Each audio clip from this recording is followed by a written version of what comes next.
Ah mince, plus de batterie. Moi j'en ai encore, alors je vais continuer cette interview tout seul pendant que... Bonjour, bienvenue sur la chaîne de Mia qui s'appelle Click Argentique.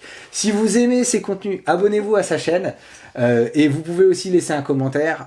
Ça fait toujours plaisir de mettre un petit pouce et vous pouvez aussi la soutenir sur Tipeee parce que tous vos soutiens sont vraiment hyper importants. Comme on en parle actuellement, il y a vraiment beaucoup de gens qui font ça sur leur temps libre et qui y consacrent beaucoup de temps et que ça reste du boulot. Et que même si il n'y a pas d'attente de votre part forcément, nous on a envie de créer des choses de qualité. Et le fait de soutenir les gens sur Tipeee, de soutenir les artistes sur Tipeee, et il y a plein de manières de soutenir des artistes, ça permet de faire au mieux les choses qu'on veut et de le faire un peu plus tranquillement. Ah, je t'ai fait ta page de com.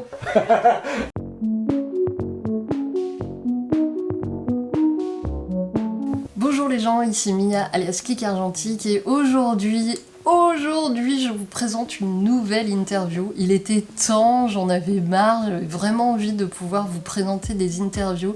C'est quelque chose qui me manquait énormément.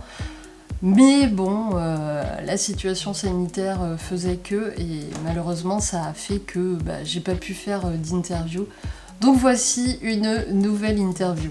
Je suis très heureuse d'avoir accueilli, enfin plutôt d'avoir été accueillie par Thomas App à Saint-Nazaire, chez lui. Je le laisserai se présenter tout à l'heure parce que je pense qu'il le fera bien mieux que moi. Vous allez voir, c'est une chouette rencontre, on a papoté longuement et pas que photo. J'espère que ça vous plaira, je vous laisse du coup avec nous-mêmes en interview. Ça tourne ici aussi. Nickel. Donc c'est bon pour moi, c'est bon pour toi. Bah même si tu regardes pas si tu regardes... Ah, ça fait un reflet, tu vois? Non, je crois pas.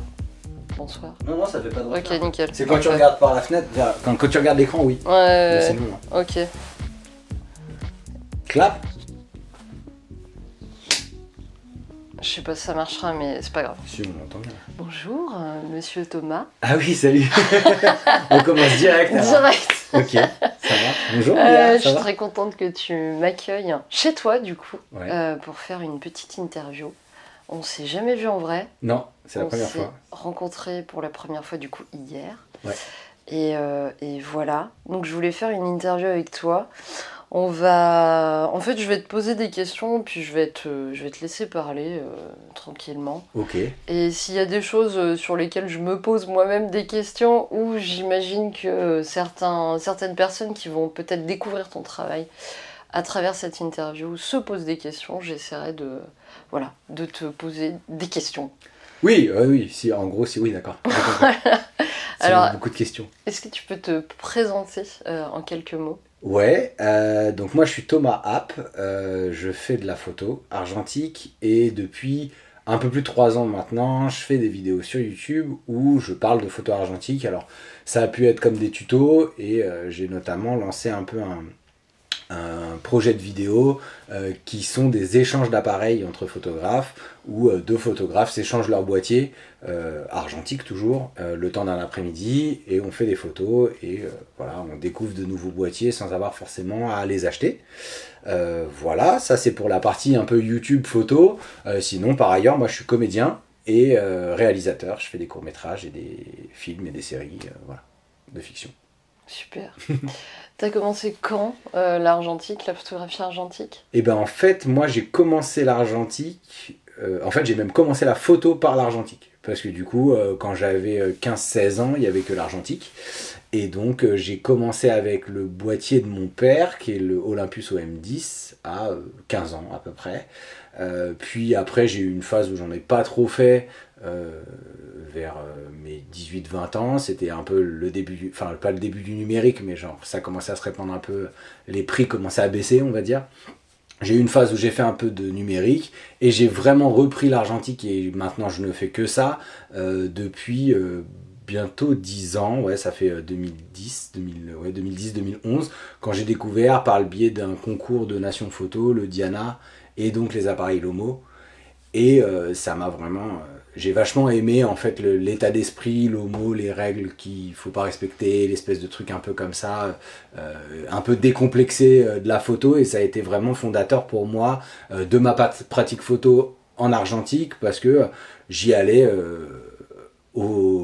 au fun, quoi. En fait, je faisais des photos tout le temps, en soirée, en vacances, au quotidien, j'avais toujours mon appareil sur moi et tout. Et ça a vraiment lancé ma grosse pratique argentique comme ça. Donc ça fait un moment maintenant. J'avoue, ouais, ça fait pas mal de temps. Ouais. Bah, Ça fait ouais. quasiment autant que moi, du coup. Moi, j'ai commencé en 2008 ou 2009, je crois. Donc ouais, c'est quasiment en même temps que moi. Ouais. Ah ouais, mais en fait, c'est assez marrant comment ça... En fait, il y avait le truc de... Bon, bah, l'argentique, quand j'avais 15 ans, il n'y avait que ça. Et puis, en gros, les seuls labos qu'il y avait, c'était des trucs type photoservice, c'était des trucs très familial.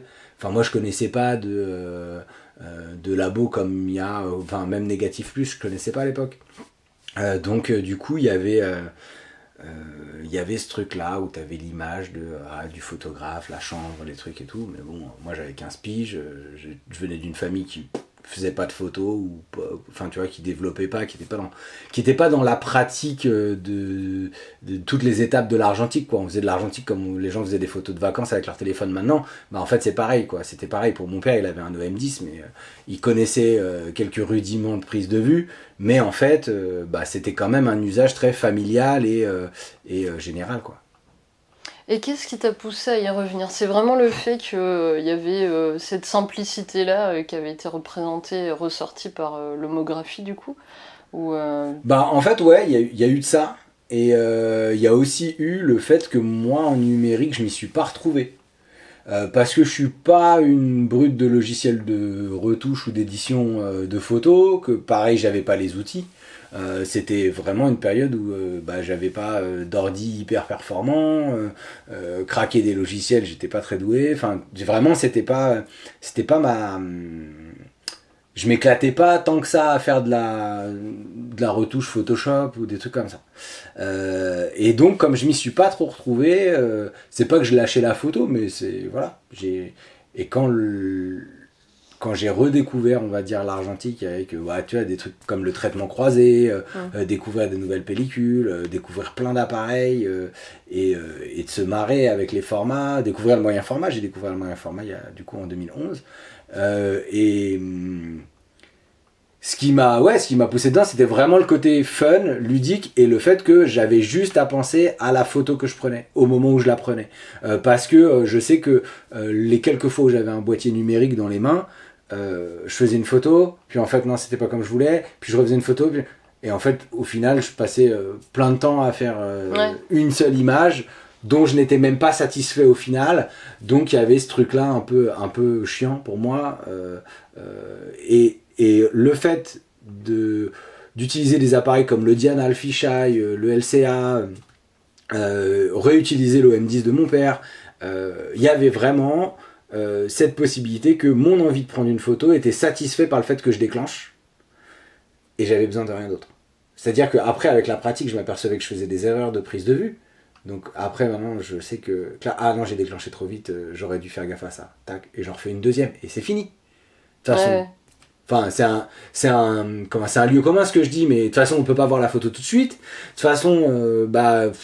En gros, si t'as pas dans ta tête suffisamment de connaissances pour te dire « Ah bah je me suis peut-être foiré sur ça ou ça », bah en fait, t'as pris une photo et ça te suffit. Et moi, ça m'a vachement tranquillisé à la prise de vue, l'utilisation de l'argentique, de pourquoi je veux faire une photo, je cadre, je fais. Et une fois que c'est fait, bah après, c'est entre les mains du labo voilà. On parlait hors caméra ce matin du côté communautaire avec Oui. les films swap. Carrément. T'en avais fait beaucoup, toi. Ouais. C'est aussi un truc qui m'a beaucoup impacté, parce qu'à l'époque, Lomo avait leur première boutique vers Poissonnière à Paris, et ce qui était tenu par Peter Bosch, qui était, comment dire, en fait, c'était l'influenceur avant les réseaux sociaux, si on veut.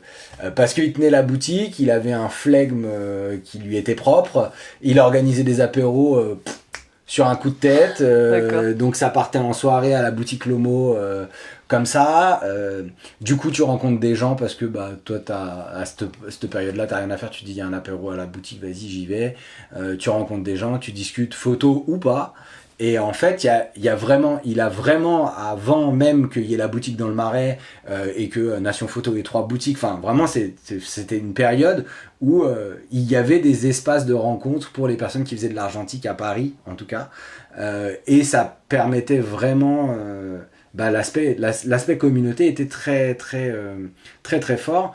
Et on avait pas mal de rencontres qui se faisaient via c'était via le site Lomographie. Après il y avait Flickr, il y avait plein d'autres trucs, mais Instagram c'était pas encore là quoi à ce moment-là. Donc, tu vois, c'est par le biais de Facebook, par le biais de Tumblr beaucoup, et donc d'autres photographes te top, ah salut, ça te dit, là, là. Et puis j'avais eu ce projet-là il y a 10 ans maintenant, de film swap en fait, de collaboration entre 2 photographes qui se sont jamais rencontrés et qui habitent à 2 pays différents.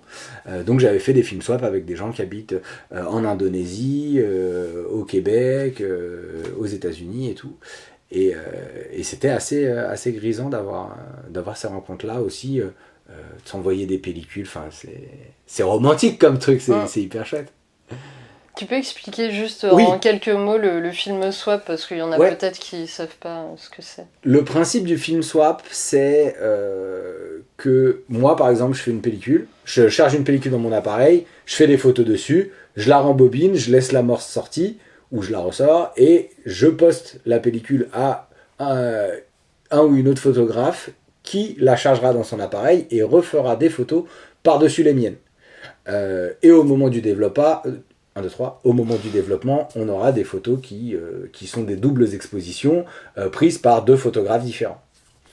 Voilà, donc moi c'était un truc trop chouette de voir que sur l'émulsion, il y avait 2 manières de voir les choses, 2 villes, de modes de vie, 2 sensibilités différentes, imprimé sur le même film. T'as jamais pensé à faire un livre, du coup, avec les photos que t'as faites en film swap ? Non. Enfin, c'est une idée. Non, figure-toi, j'en avais fait un, mais c'était sur Blurb, c'était pas une édition très... je te dis, enfin, j'avais fait une expo, à un moment, avec ces photos-là, j'avais fait une espèce de petit livre, mais ça, c'était pas... c'était pas, il y avait pas beaucoup de. En fait, le problème de Blurb, c'est que tu mets en page ton livre, et puis en fait, après, c'est si les gens l'achètent, il est imprimé. Donc là, je pense que si je devais faire un livre aujourd'hui, je l'imaginerais autrement, avec une mise en page, avec un pré-stock que j'essaierais de vendre par la suite pour que les gens l'aient. Mais le côté Blurb un peu économique où tu mets en page, t'as un PDF, tu le postes, et puis après. Qui veut là, je trouve que ça en devient presque impersonnel, c'est comme les tirages qui sont disponibles en ligne et que ça passe par un site au moment où les gens commandent, du coup c'est dommage, ça. Je trouve qu'on perd le côté objet livre qui a été imprimé, édité, même auto-édité, les 50 exemplaires, au début tu vois si ça prend et puis après tu refais une réédition ou pas. Pour en revenir au film swap, je voulais juste te demander si tu avais... vous étiez fixé des règles, par exemple, avec les autres photographes ou jamais ? Non, on s'était pas du tout fixé de règles. On avait vraiment... on s'était dit, vas-y, on verra. Ok. On verra, il y a eu des super rendez-vous, il y a des photos... moi j'avais pris une photo d'un journal froissé au sol et l'autre photographe avait pris par-dessus une voie de chemin de fer. Cette photo est magnifique. Et... En fait, c'était un peu d'expérimentation parce que j'avais fait des marques sur le négatif pour que quand il charge, les vues soient à peu près au même endroit, mais il y avait quand même des décalages. Mais il y a eu pas mal de pellicules où, je sais pas, la magie, elle a opéré, genre les vues sont quasi exactement l'une sur l'autre, quoi. Ça déborde, mais pas beaucoup. Et donc il y a eu des vraies très très belles rencontres de choses qui n'étaient pas prévues. Moi j'aimais bien aussi le côté film swap parce que on se disait pas ce qu'on prenait en photo. Et donc on présuppose pas de ce que ça va rendre. Et puis moi il y avait ce truc là genre de toute façon l'image elle dépendra de ce que prendra l'autre en photo, donc moi je vais prendre des trucs que peut-être j'aurais pas pris en photo si j'avais dû l'assumer comme le sujet central de ma photo de base, tu vois. D'accord, journal au sol j'aurais peut-être pas pris en photo si je m'étais pas dit c'est marrant parce que je trouve que quand tu fais du film swap t'as la possibilité d'aller explorer des trucs même parfois un peu abstraits, d'aller chercher des textures, d'aller chercher des formes qui ne suffiraient pas à faire une seule image, mais qui, combinée à une autre en surimpression, permet quelque chose un peu de stupéfiant, parce que voilà, le journal avec une profondeur de champ un peu faible, moi j'avais juste le texte d'un bord de papier, et puis derrière au loin ça devient un peu vert, c'était très bizarre. Mais tout seul j'aurais pas pris la photo si je savais pas que derrière il y aura autre chose qui va compenser, peut-être un ciel, peut-être un... Et les films swap, tu les as fait que en couleur ou t'en as fait aussi en noir et blanc? T'as Non. essayé en noir et blanc? J'ai jamais essayé en noir et blanc. Les films swap, j'ai fait que de la couleur, et même en plus à l'époque on était très branchés développement croisé. D'accord. Donc du coup on a tout fait sur du film diapo. Je crois qu'il y avait de la Fuji Velvia, des trucs comme ça, ouais. Et on a des photos qui sortent avec des couleurs vertes, bleues, bien pétantes et tout. Il faudra que je vais retrouver les photos là. De toute façon, il faudra que tu. Faut que j'aille chercher dans mes disques durs d'archives. Là, tu vas pas avoir le choix. Il faudra que tu me les passes pour que je les mette en fond. J'aimerais bien qu'on revienne un peu sur ton parcours. Est-ce que tu pourrais nous retracer en fait ton parcours perso pro, tu vois, à partir du bac, j'en sais rien, à aujourd'hui, tu vois. Waouh. Ça va faire des années quand même, hein. En quelques mots. Je peux. Mon parcours, si on prend à partir du bac, moi j'ai fait un bac commerce. Ok. Voilà. À la base, moi je faisais du théâtre, mais j'avais pas le niveau pour être en L, en littéraire. Ah ouais, ok. Et j'avais pas envie de passer trop de temps au lycée. Donc j'ai pris un bac STT à l'époque, donc c'est un bac action communication commerciale, donc j'ai passé ça vraiment de justesse au rattrapage. Puis moi le but c'était d'avoir un bac pour pouvoir faire des études de théâtre derrière, parce que je me suis dit en fait pour aller à la fac j'ai pas besoin d'un bac L absolument, il me fallait un bac, vas-y je vais faire celui-là. C'était un peu surprenant pour moi d'arriver dans cette filière-là qui est très branchée entreprise, vente, force de vente, banque, compta, gestion, etc. Moi qui venais d'une filière hyper générale et d'un lycée artistique, là j'étais tombé dans un lycée technologique avec vraiment tout un univers que je soupçonnais pas, à savoir le monde de l'entreprise, la vente et tout ça. Donc ça m'a un peu présenté au monde du travail, si on veut, ce truc-là, et c'était cool. Et puis après j'ai fait une fac de théâtre à Paris 3, Sorbonne Nouvelle là, et j'ai fait un parcours de licence d'études théâtrales. Qui m'a pas tout à fait convenu parce que c'est un parcours universitaire. Moi je voulais jouer en fait, moi je voulais être comédien depuis longtemps, et la fac c'était pas l'endroit où être comédien, c'était l'endroit où tu as un apport universitaire sur le théâtre, que ce soit la forme littéraire, mais surtout d'aborder le théâtre comme pas un pan de la littérature, mais un pan des arts du spectacle. C'est-à-dire que tout ce qui rentre dans la scénographie, la mise en scène, les lumières, etc., fait partie du théâtre, et c'est pas juste le texte de théâtre que tu trouves dans la rubrique théâtre à la librairie. Donc du coup, c'était très général, intéressant d'un point de vue culture générale, mais je m'y suis pas retrouvé, et j'ai eu la chance au moment en L2 d'avoir un de mes profs de pratique théâtrale qui m'a proposé d'intégrer sa compagnie à la fin de mon cursus, qui était une compagnie de débat théâtral qui s'appelle Entrée de jeu, et j'ai fait du débat théâtral. Donc le principe du débat théâtral, il est issu du théâtre forum, qui s'est développé en Amérique latine dans les années 80-70, je ne sais plus exactement, et qui avait pour principe en fait de présenter une pièce sur un sujet de débat auquel le public pouvait participer et essayer de changer le cours des choses. Ça, c'est issu du théâtre de l'opprimé, etc.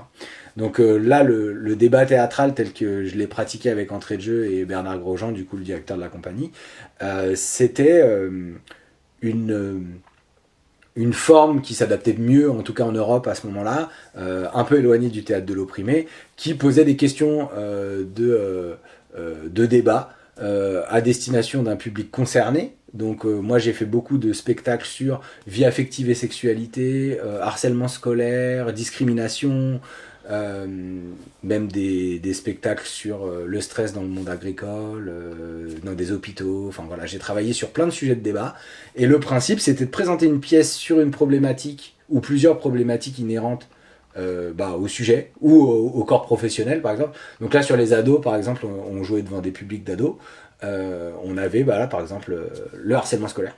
Voilà. Et donc on avait plusieurs scènes qui décrivaient plusieurs situations de harcèlement scolaire. Et à partir de ces scènes-là, on lançait le débat. On se servait des scénarios, des scènes, pour faire discuter le public. Et on avait une interaction comme ça avec le public, et qui n'était pas juste une interaction verbale, parce qu'on proposait au public d'essayer d'améliorer les situations en venant improviser avec nous sur scène. Donc un tel disait ouais mais là il faudrait dire ça, ou il faudrait que Bidule il agisse comme ça, etc. Ah bah viens essayer de faire ça. Et du coup nous on a improvisé pour essayer de mettre un peu à l'épreuve la proposition du public, et comme ça d'une impro à l'autre faire avancer les différentes manières d'agir dans des situations diverses. Ça peut être, là je te parle de harcèlement à l'école, mais je te dis, on a fait des situations sur les discriminations, le sexisme, l'égalité filles-garçons, dans le monde agricole, sur plein de sujets qui sont très spécifiques. Et j'ai fait ça pendant 10 ans. Wow, ok. Voilà. Donc ça m'a permis de travailler et de vivre de mon métier de comédien sans avoir à penser à autre chose. Donc je suis intermittent du spectacle, voilà. Et moi, je continuais, en parallèle de ce travail de compagnie, à vouloir, moi, faire des films, continuer de faire de la photo. Et voilà, sur la fin de mon travail avec Entrée de Jeu, qui s'est arrêté il y a 3 ans, maintenant, j'ai travaillé dans d'autres compagnies théâtre, sur d'autres projets, toujours un peu dans des envies d'être dans des rencontres de parcours. J'ai fait des visites de Montreuil avec des habitants de la ville de Montreuil pour raconter un peu l'histoire d'un quartier à travers les histoires personnelles, mais au croisé de la grande histoire, notamment surtout de la Seconde Guerre. Donc voilà, j'ai travaillé sur des spectacles comme ça et tout. Et en parallèle, j'ai développé un peu la photo et YouTube, et me voilà. Super. Et je sais pas si on en est venu à si je t'ai posé cette question, mais qu'est-ce qui t'a fait venir à YouTube ? Ah, intéressant. Non, on n'en a pas parlé. Ce qui m'a fait venir vers YouTube, c'est un drôle de parcours. C'est rigolo. J'ai 2 amis qui sont réalisateurs, réalisatrices, et qui m'ont parlé un jour du vlog. Moi, YouTube, je regardais pas ou peu.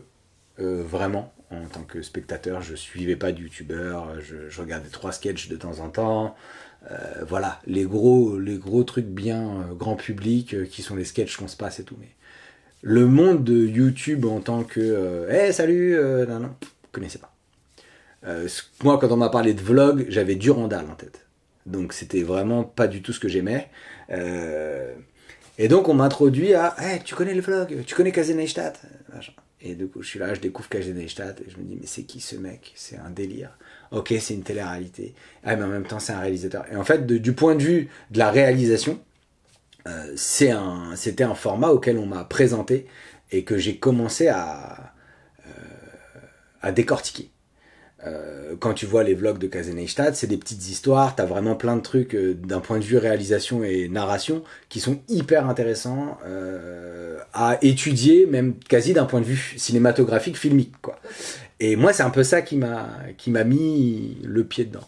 Donc ces potes-là m'ambiancent, ouais, tu connais, ce serait super, tu vois, de commencer un truc, nanana. Et puis eux, ils avaient envie de le faire aussi, tu vois.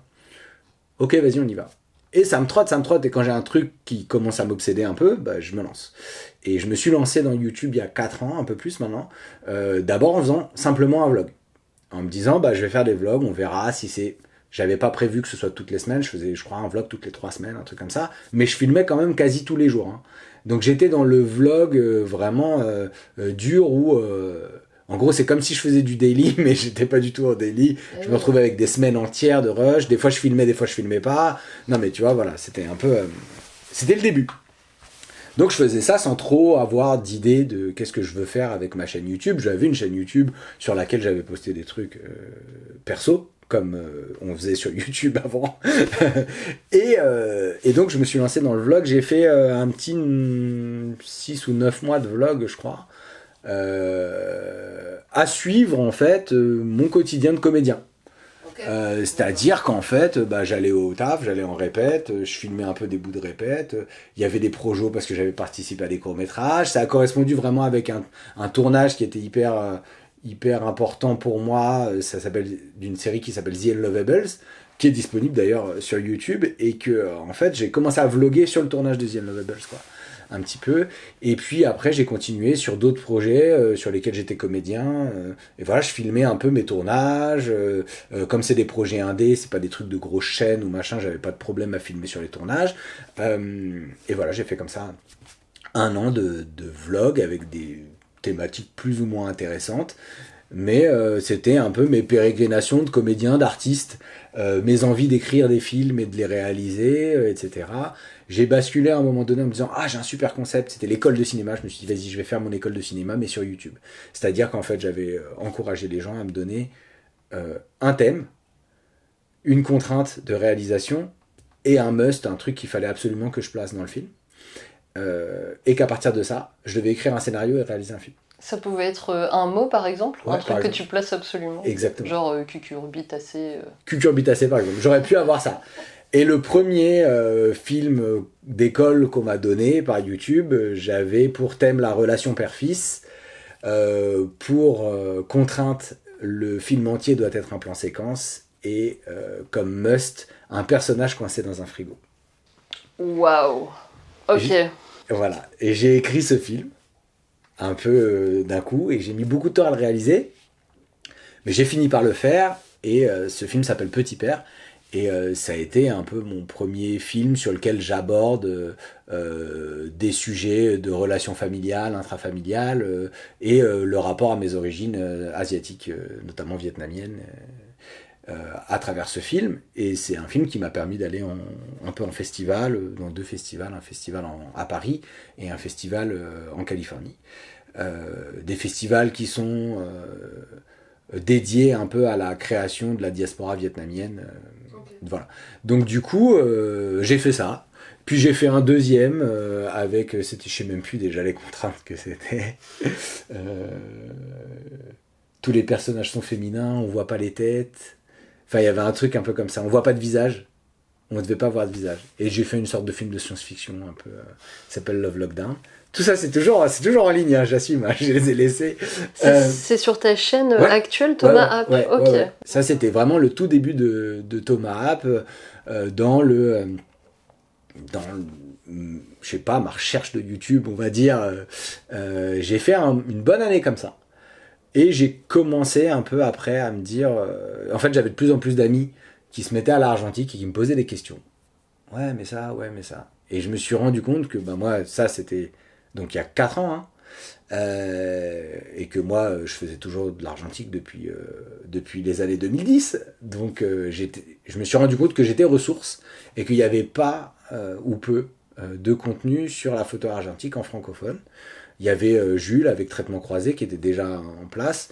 Il y avait Baptiste de MGK, je crois, qui était déjà là. Dans ceux qui étaient les plus référencés, on va dire, sur la photo argentique. Et je me suis dit, je vais tenter ça. Il y a un moment donné, même, je me suis demandé si ça... et c'est comme ça que j'ai créé Manuel Mode, quoi. En me disant, tiens, je vais faire des sortes de tutos hebdomadaires, photos. Enfin, au début, c'était pas sûr que c'était hebdomadaire, mais bon, finalement, je m'étais dit, je me lance un peu un truc, ça me fera une régularité. Et j'ai mis le doigt dedans et je suis rentré un peu j'ai mis le doigt dans l'engrenage, comme on dit, et je me suis un peu mis, je vais faire des présentations d'appareils, tiens, je vais faire des astuces, et puis après, une idée en amenant une autre. Et puis en fait, très vite, je me suis un peu éloigné du vlog. Enfin, j'avais décidé d'arrêter un peu le vlog parce que ça m'avait pris beaucoup d'esprit, beaucoup de place dans la tête, et pas assez de place pour faire mes projets, finalement.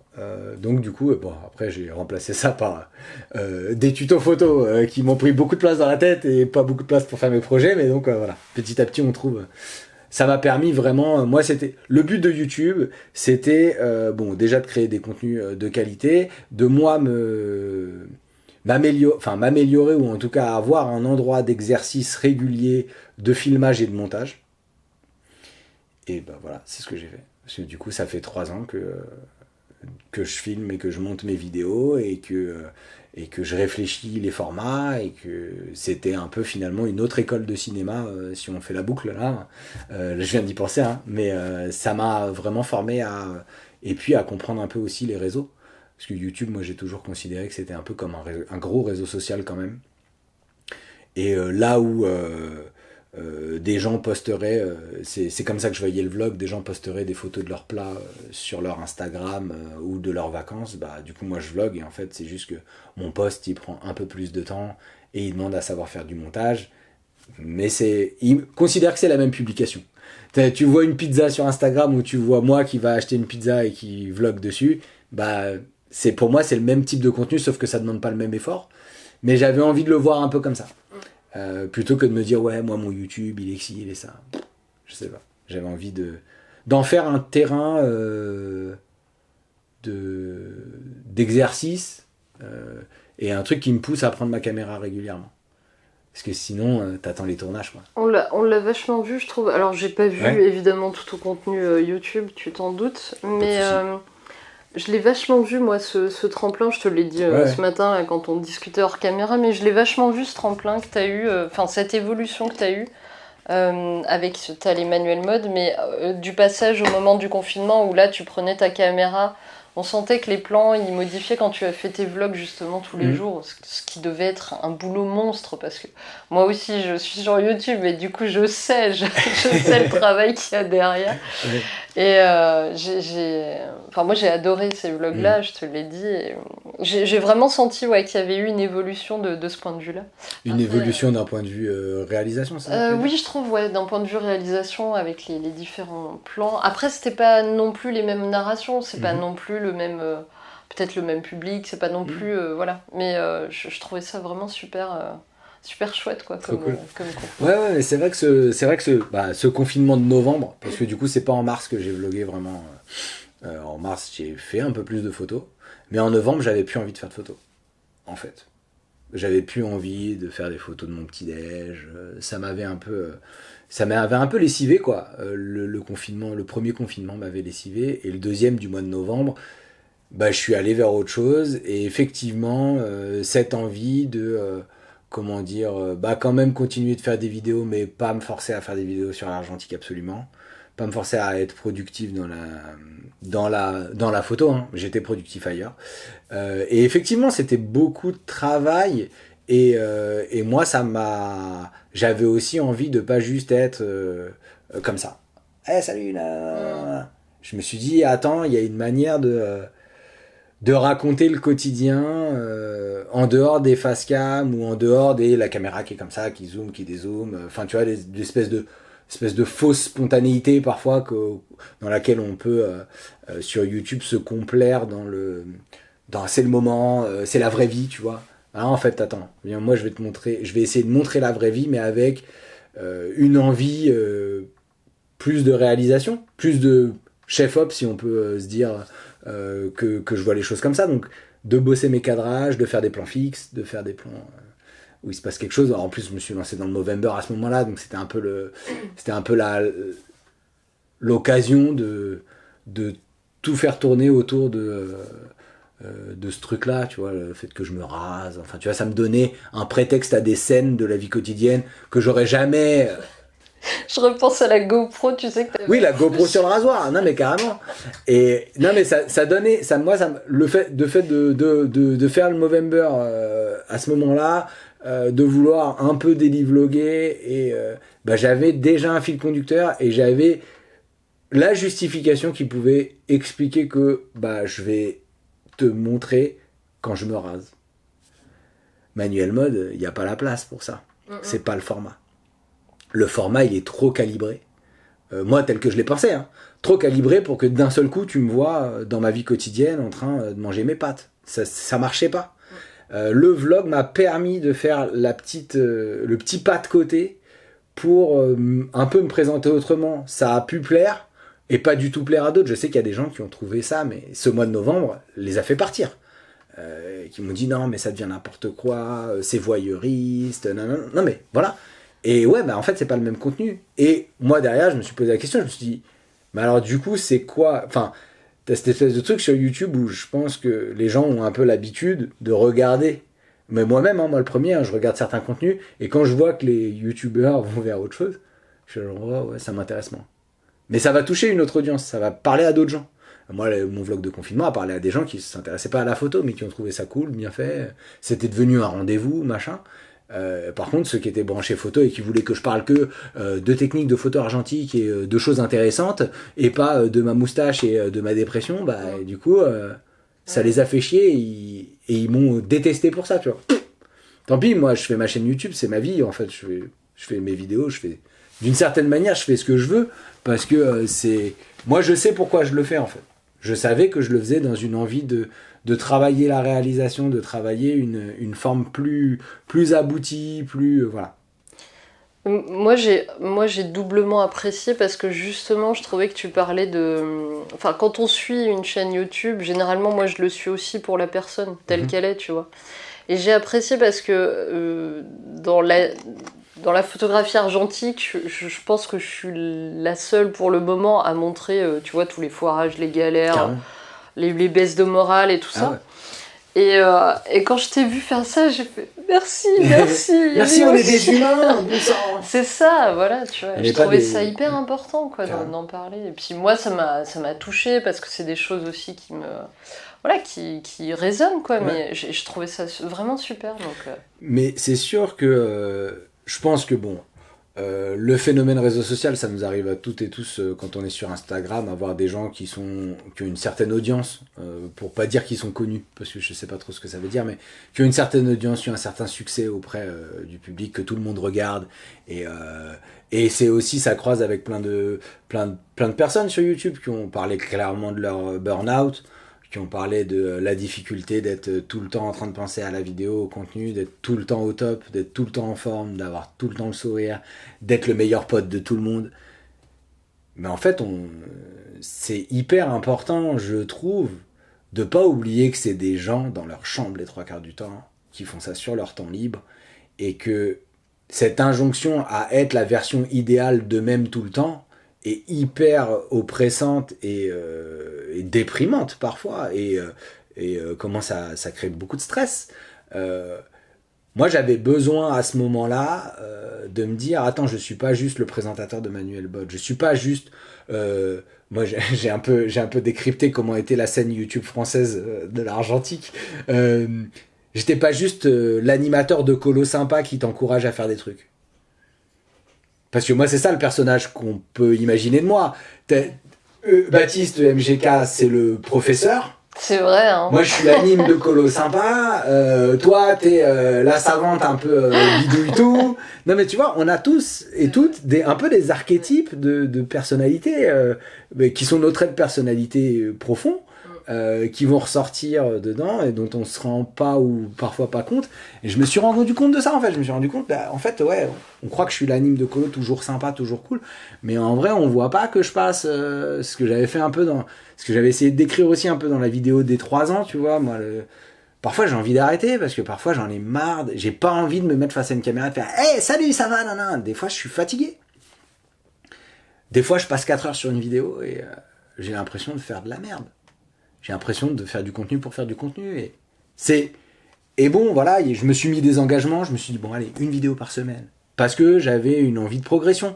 Parce que j'avais une envie de régularité. Parce que j'avais envie de fédérer des gens autour d'un rendez-vous. Et que si tu regardes les algorithmes, les trucs, les machins, bah, si tu veux que ça marche, voilà. Moi, j'ai dit, mon objectif, c'est ça. Je me le suis fixé. C'est pas toujours facile. Il y a que moi qui me fixe mon objectif. J'ai que à m'en prendre à moi-même. Et voilà, mais bon, il y a ce truc-là où c'était important pour moi de montrer que, ouais, bah en fait, ouais, le matin, je me rase. 3e clap, hein, quand même, hein. On discute. Bah oui. Pour la petite parenthèse, j'ai fait un bac L, option théâtre.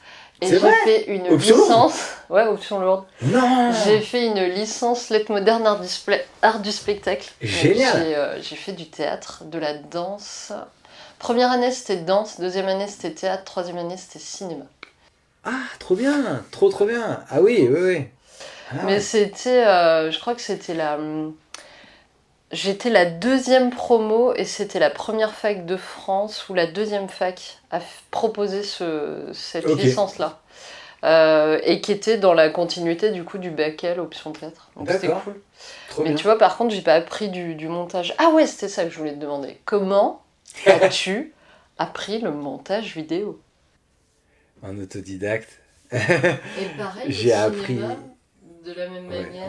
en fait, j'ai un peu cette tendance à pas trop aller à l'école et à apprendre sur le tas. Alors, je mets un peu plus de temps à apprendre, mais j'ai une belle propension à l'obsession, du coup. En fait, le montage, pour tout revenir en arrière, Ouais. j'ai 17 ans, 18 ans, non, j'ai 16 ans. J'ai 16 ans et j'ai mon premier ordi dans ma chambre. Et il n'y a pas Internet. C'est pas qu'Internet n'existe pas, c'est que ma mère a pas pris Internet. Parce qu'elle n'en a pas l'usage, on a un ordinateur, on n'a pas besoin d'Internet. C'est le début de la DSL, quoi. On parle de ça. Hein, voilà. Puis c'était limité en plus, je me souviens, c'était des Oui, forfaits c'était de. des heures, tout ça. Moi, j'avais Internet quand j'allais chez mon grand frère, tu vois, qui vivait tout seul et qui avait Internet, je sais pas combien de bits, tu vois. Et donc moi, j'avais pas Internet, mais j'avais un ordinateur. Et bah, quand t'es ado, t'as du temps. Hein. Et quand t'es ado, t'as du temps le soir ou après manger ou après les cours. Enfin bref, voilà. J'avais du temps et j'avais le frère d'une petite fille que je gardais en babysitting qui lui téléchargeait, lui il avait internet à fond, tu vois, et il téléchargeait des clips de rap américains, des clips en général, quoi. Et moi, j'en voyais presque pas. Et donc, en fait, il me passait des CD-ROM avec des clips dessus. Non, mais je te raconte ça, c'est un délire. Et bah, il y avait Windows Movie Maker sur mon ordi. Et bah, en fait, je copiais les clips de rap sur mon disque et je remontais les clips. Et en fait, j'ai appris à monter en remontant d'autres clips. Énorme, d'accord. Tac, je faisais des effets, des trucs, des machins, là, là. Et puis petit à petit, après, j'ai commencé à faire un peu des vidéos. J'avais une caméra mini DV qui est là, derrière. Et j'avais une caméra mini DV. Je filmais mes potes qui faisaient un peu de skate, un peu, on faisait les cons. Vraiment, c'était l'heure de gloire de Jackass. On faisait n'importe quoi. Et bah, avec ma mini DV, tac, tac, je mettais sur l'ordi, je montais sur Movie Maker, je sortais des trucs en 4 tiers. C'était n'importe quoi, bah c'était même pas encore si c'était un peu les années 2000 pas loin. Voilà, j'ai appris le montage un peu comme ça, puis après bah j'ai eu internet, j'ai eu un ordinateur plus puissant. J'avais chopé Pinacle Studio, qui était un autre logiciel de montage. Un peu Lulia, je crois qu'elle utilise ça. Ah ouais. Elle utilise ça pour faire ses montages. Bah voilà, bah j'ai monté sur Pinacle pendant des années. Pareil à partir de la mini DV, puis après à partir d'un appareil numérique qui filme un peu. Mais tu sais, c'était des petites cartes, c'était des vidéos, c'était même pas du 720p à l'époque, c'était du 360p, enfin n'importe quoi. Et en fait, j'ai toujours un peu aimé faire du montage, et j'ai toujours fait un peu du montage. Je faisais des sketchs avec mes potes, enfin vraiment c'était voilà. C'est comme ça que j'ai appris à monter. Et ensuite, j'ai voulu faire un peu des clips, des reportages, j'ai bossé un tout petit peu en auto-entrepreneur à faire des contrats pour des gens. Après je suis passé chez Apple.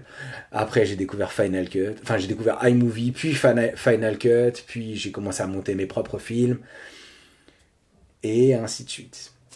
Et deux petites vidéos promo pour Nation Photo à l'époque de leur concours photo, à petites vidéos d'une soirée d'une association que je filmais avec mon 550D, puis un court métrage que je filme sur un coup de tête avec des potes pendant un week-end. On tourne 2 jours non-stop, on va en Normandie.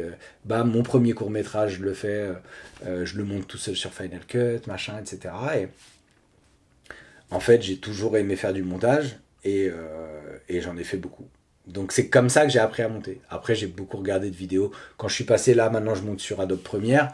J'ai regardé quelques vidéos tutoriels. J'ai des potes qui sont monteurs et monteuses de métier, donc qui m'ont filé des astuces. Mais voilà, j'ai regardé comment on faisait un peu de colorimétrie sur Premiere. Du coup, j'étalonne mes images, etc.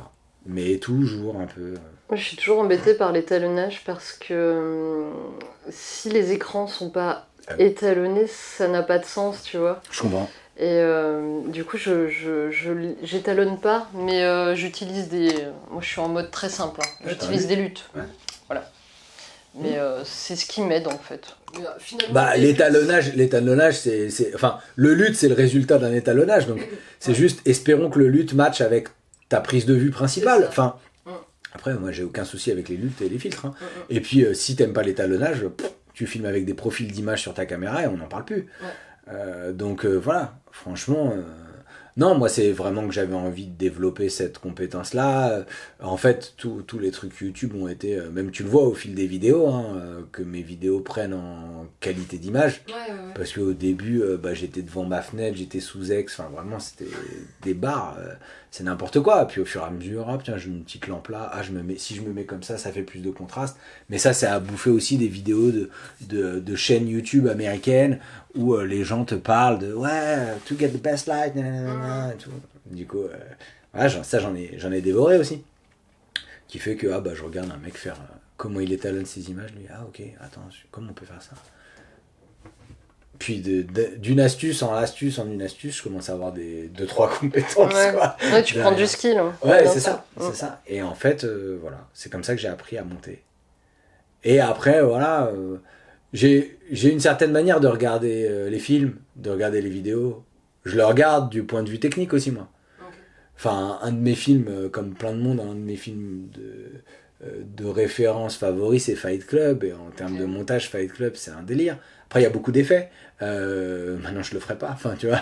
Mais c'est vrai que ça m'a fait comprendre le montage. T'as plein de films comme ça. Un autre film sur les split screen et tout, Phone Game avec Colin Farrell de Joel Schumacher. T'as les écrans qui passent comme ça, les multicams et tout. J'étais là genre, what, mais comment il fait ça et tout. Et en fait, à force de regarder des films qui sont un peu audacieux en termes de montage, tu te mets à questionner. Et puis des YouTube. Hein. Enfin, vraiment, YouTube, moi, je regarde beaucoup le YouTube américain et t'as une grosse scène avec... une grosse scène YouTube américaine, si on veut, qui met la barre un peu haut quand même, même dans les modes de narration. Mais tu parlais de Virginie tout à l'heure avec le fait qu'elle monte sur Pinacle et tout. Moi, dans les narrations YouTube, la vidéo où elle parle du grenier de sa grand-mère, je crois, où elle retrouve des photos de chez elle qu'elle met sur le diaporama, qu'elle regarde sur son mur. Pour moi, c'est une des meilleures narrations YouTube argentiques que j'ai vues. Vraiment. Parce que c'est comme un film. Et je pense que t'es transporté, mais moi je l'ai regardé aussi du point de vue de réalisation, de montage, de narration, et je me suis dit, waouh, c'est archi bien raconté. Mais parce que je regarde vraiment tout de ce point de vue-là, quoi. Est-ce que tu lui as dit en vrai? Je lui ai dit en vrai. Ah.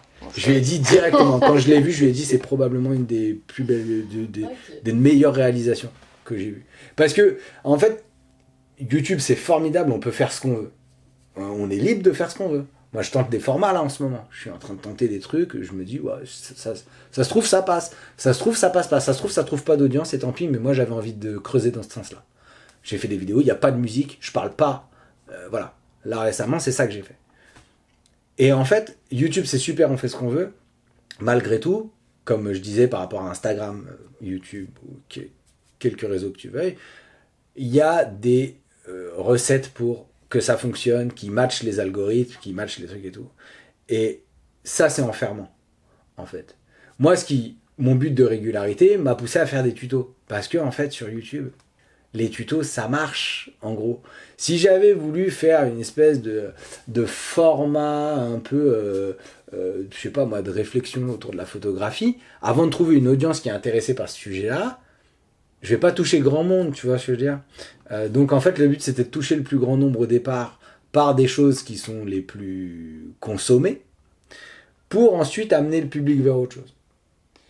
Et je crois que ce que tu disais par rapport au fait de suivre des personnalités, des gens qui ont des personnalités, hein, pas des gens connus, le fait de suivre des gens avec des visions, je trouve que c'est beaucoup plus important, et je crois que c'est ce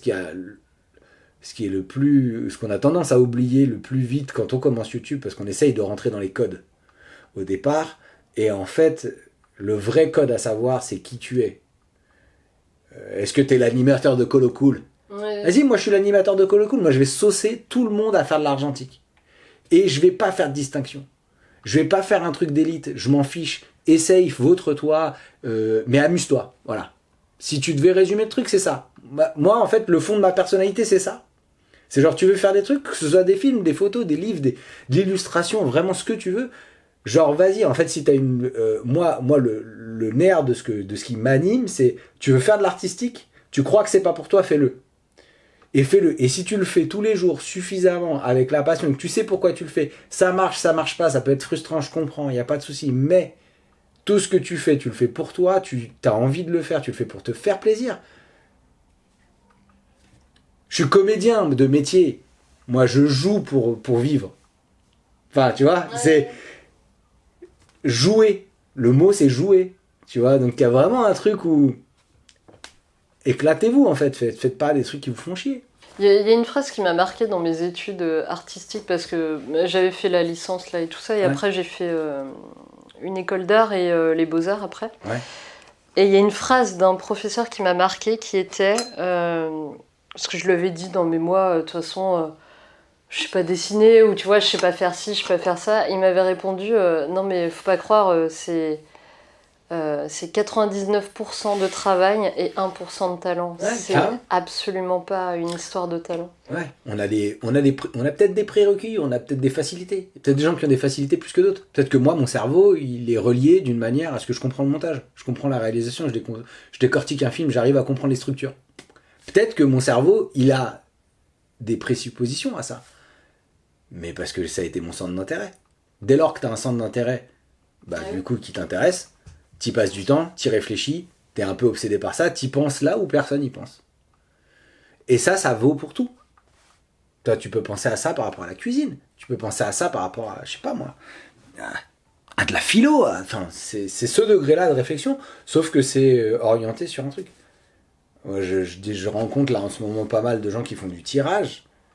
Et c'est ce genre de cerveau, en fait. Ce genre de gens qui vont rester dans le noir, à essayer de savoir comment rendre le ciel plus ci ou plus ça. Et qui va pas y arriver ce jour-là, et qui la nuit va dire « Ah, si j'essayais ça ». Mais tu prends tous les métiers, que ce soit de l'architecture, de la menuiserie, tu peux vraiment tout prendre et te dire, mais en fait, on peut amener ce degré de réflexion et d'envie à plein d'endroits. Et voilà, et le risque, c'est de tomber dans le « Ah, faut que je formate mon truc ». Si tu le formates pour les mauvaises raisons, pour plaire, pour marcher ou quoi, et que tu oublies pourquoi tu le fais, tu te foires, enfin, t'es forcément frustré. Et le but, moi, c'était de générer le moins de frustration possible par rapport à ce que je faisais, ce que je voulais faire.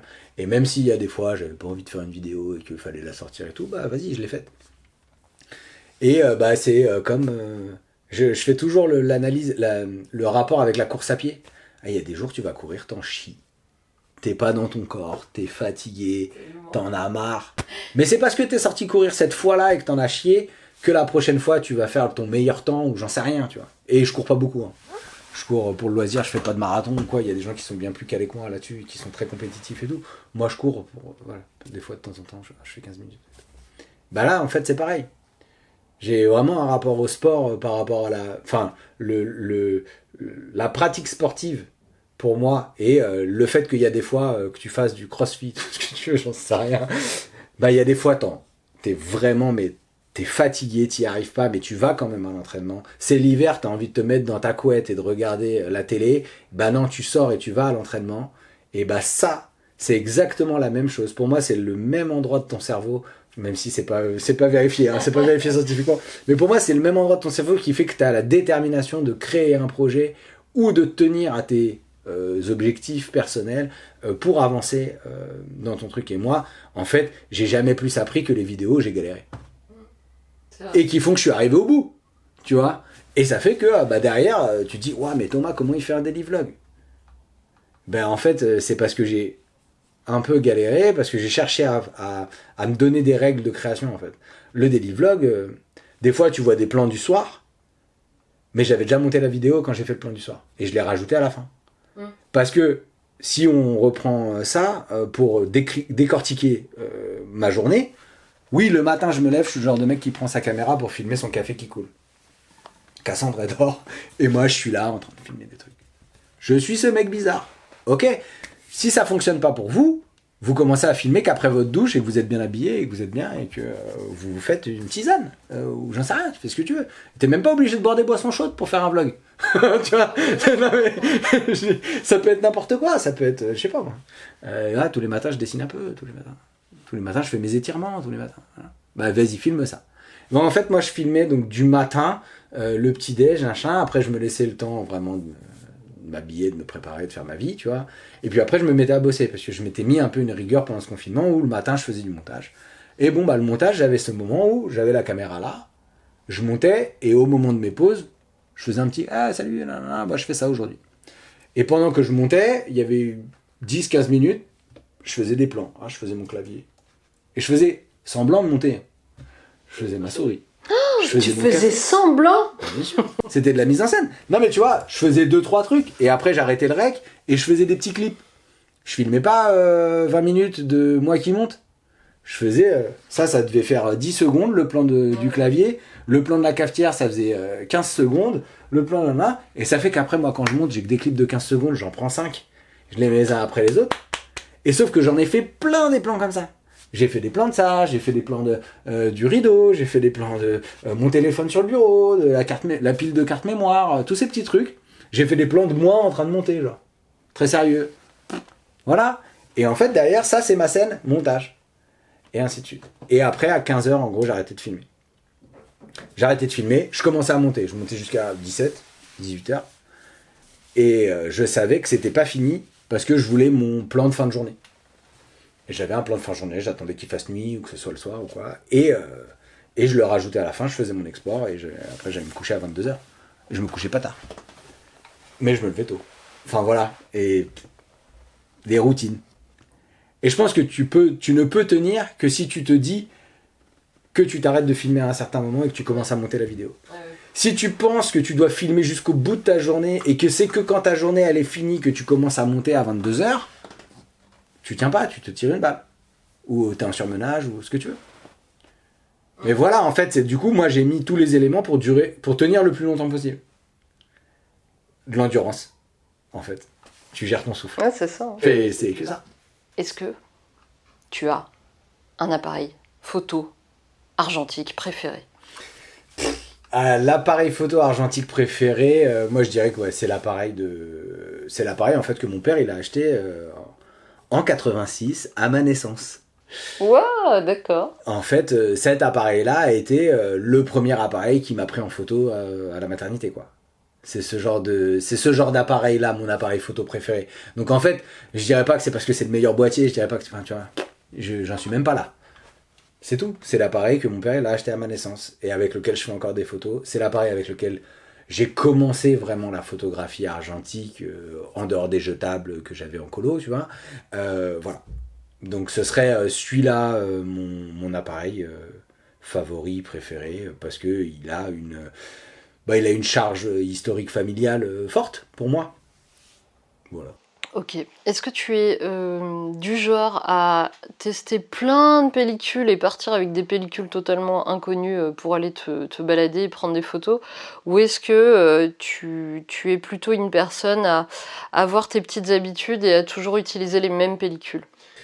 Alors, un peu des deux, mon capitaine. Il y a un truc... j'aime bien tester des nouvelles pellicules. Ça, c'est sûr. Après, j'ai l'impression d'avoir fait le tour. Après, j'ai pas tout testé. Mais parce que... en fait, j'aime bien quand je pars en vacances, acheter des pellicules que j'ai jamais essayées. Ça, c'est cool. Après, YouTube m'a fait tester un nombre de pellicules larges. Mais ce que j'aime bien faire, c'est souvent demander aussi.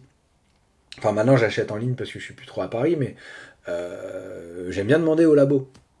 Ouais, t'as quoi tu vois, je pars là, je sais pas trop. Et ouais, il y a plein de pellicules qu'on m'a conseillé en fait.